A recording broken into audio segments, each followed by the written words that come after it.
Alors voici les étapes préparatoires pour préparer une XREF qui sera destinée à être utilisée dans un autre plan. Alors, la première chose à regarder au niveau du plan, c'est l'unité de dessin. Alors, le meilleur moyen et le plus sûr de connaître, savoir dans quelle unité de dessin a été dessiné ce plan, vous allez dans les utilitaires ici et vous mesurez tout simplement une porte ou un élément connu. Donc là, par exemple, je vais aller trouver une porte ou une ouverture. Bon, ça peut être tout autre chose, hein, ça peut être une pièce, même si je prends la pièce.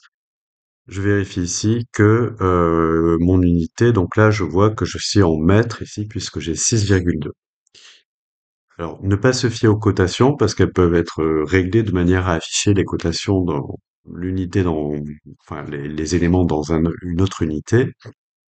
Donc, c'est vraiment l'outil utilitaire mesure qui vous permet de vérifier dans quelle unité a été dessiné le dessin.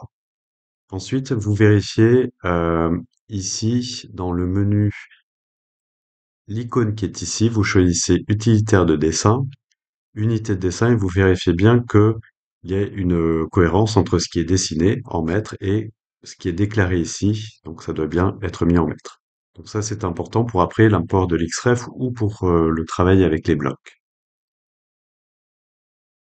Alors, une fois cette vérification faite, vous pouvez utiliser des outils qui sont assez pratiques dans AutoCAD, comme les calques et les options que vous avez ici. Donc, une icône vous permet de geler, par exemple, les éléments que vous ne souhaitez pas voir apparaître dans le plan. Donc, par exemple, imaginons que je ne souhaite pas ni la végétation ni les annotations, par exemple, donc qui sont disposées dans différents calques.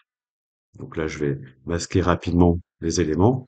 Donc ça, c'est un moyen très rapide de geler des éléments dans un calque pour faire place nette, pour pouvoir travailler ensuite sur le plan. Ensuite, ce que vous pouvez faire, c'est alors pour établir la situation, c'est l'icône hein, qui est ici, libérer tous les calques pour réafficher tous les calques. Donc là, c'est une méthode non destructive, ça veut dire que je n'ai simplement fait que geler les éléments, je ne les ai pas supprimés.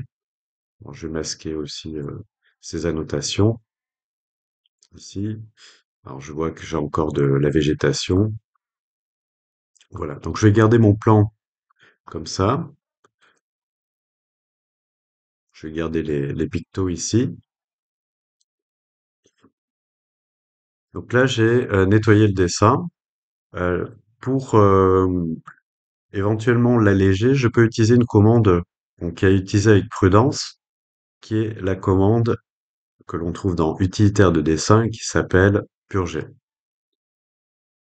Alors, choisissez bien ce que vous souhaitez purger. Donc là, vous pouvez choisir de purger tous les blocs inutilisés, par exemple. Ça veut dire qu'ils ne sont pas présents dans le dessin, mais qui ont pu être dans le dessin à un moment donné.